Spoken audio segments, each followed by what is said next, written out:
નમસ્કાર દર્શક મિત્રો, ઇન્ડિયા 24 ન્યૂઝમાં આપ સર્વનું હાર્દિક સ્વાગત છે। આપ જોઈ રહ્યા છો ગુજરાતના અને દેશભરના સમાચાર। આપનું નામ શું છે? ચૌહાણ દિલીપસિંહ કટલાલ। આજે જે ઘટના બની છે શું છે, ક્યાં બની ને કેવી રીતના બની? સોશિયલ મીડિયાની એક પોસ્ટ હતી, એના વિરુદ્ધમાં અમે લોકો ફરિયાદ દાખલ કરવા માટે મૌધા પોલીસ સ્ટેશને ગયા હતા।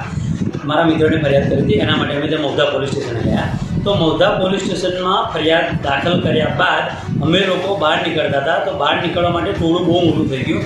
તો પોલીસે અમને અડધો કલાક જેવું બેસાડી રાખ્યા, ટોળું વિખેરવાનો પ્રયત્ન કર્યો પણ વિખેરાયું નહીં। અને ત્યારબાદ પોલીસની એક ગાડી અમને મૂકવા માટે આવતી હતી, ત્યારે પોલીસ સ્ટેશનના ગેટમાં જ એટલું બધું ટોળું 2200 માણસનું ટોળું મોટું થઈ ગયું કે જેથી કરીને મારી ગાડી આગળ હતી વેગનાર અને પાછળ પીઆઈની ગાડી હતી, પણ મારી ગાડીને રોકી અને પથ્થરમારો ચારે બાજુથી કર્યો અને જીવ બચાવીને અમે લોકો ભાગ્યા। ત્યારબાદ પાછળની ગાડીમાં જે પીઆઈની ગાડીમાં જે ફરિયાદ દાખલ કરી એ ભાઈ હતા, તો એ ભાઈને ચાલુ ગાડીમાં ખેંચવાનો પ્રયત્ન કર્યો પબ્લિકે અને પીઆઈની હાજરી હોવા છતાં ખેંચવાનો પ્રયત્ન કર્યો।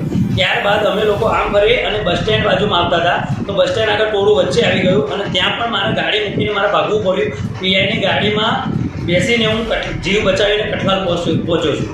કેટલી ગાડીઓ પર હુમલો થયો છે? પોલીસની ગાડી પર પથ્થરમારો કર્યો અને વેગનાર તો આખી આગળ પાછળના કાચ બાદ બધું તોડી નાખ્યું।